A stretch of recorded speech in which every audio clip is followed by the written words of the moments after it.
She was the only Chinese woman to whom the United Nations lowered its flag to half-mast. Though she had no children of her own, she poured all her maternal love into millions of Chinese children. She founded China's first maternal and child health hospital, first children's palace, and first children's magazine. She is also the only person in China to hold the title of National Honorary Chairman.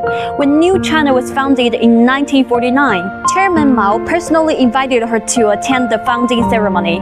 She is known as the Mother of China, Song Qingling. The single-story building in Chongqing's Lianglukou district was her home during the War of Resistance against Japan. Born in Shanghai in 1893, Song Qingling showed deep concern for her country's future from a young age. While studying overseas, she wrote articles praising the 1911 revolution for liberating 400 million people from the chains of autocracy. At 21, despite her family's opposition and social judgment, she married 49-year-old Sun Yat-sen in Tokyo. These are Sun Yat-sen's words to her. With absolute sincerity, we share every joy and sorrow. Through deep love, we face life and death as one. Their marriage was more than just love. It was a union of revolutionary beliefs. During the Chen Zhongming rebellion, when the presidential palace was under attack, she was pregnant but told Sun, "China can survive without me, but not without you," and led the rebels away alone. This act cost her life with her only child. When Sun Yat-sen fell ill during peace talks in the north, she stayed by his side day and night,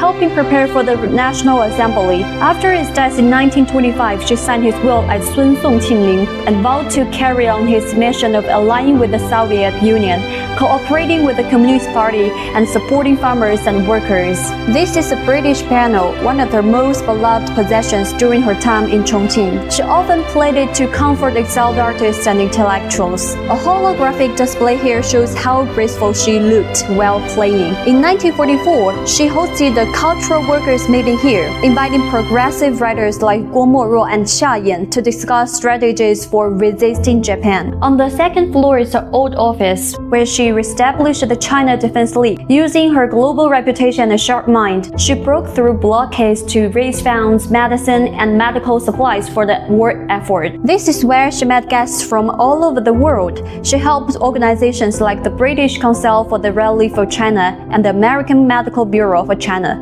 work directly with the Communist Party. She also helped international doctors like George Hatton and Hans Mueller get to the front lines. The international community called these efforts the Lifeblood Project of the Eastern Front. The air raid shelter here tells part of the story. Whenever Japanese air raid sirens went off, Song Qingling and her team kept working inside, hiding fundraising letters and supply lists in the walls to keep them safe. After the raids, she'd go out to help women and children in the bombed areas. She was the first to say, "All for the children, for all children, for everything that matters to children," a phrase that now a core principle for educators in China. From providing medical aid during the war to speaking for peace at the United Nations, from building schools in rural villages to supporting hospitals around the world, Song Qingling spent her life living by the ideal, devote love to the future. As a global leader in children's welfare and a symbol of women's rights, her work didn't just change China, it reshaped the world's understanding of humanitarianism in the 20th century. As United Nations Secretary said in his tribute,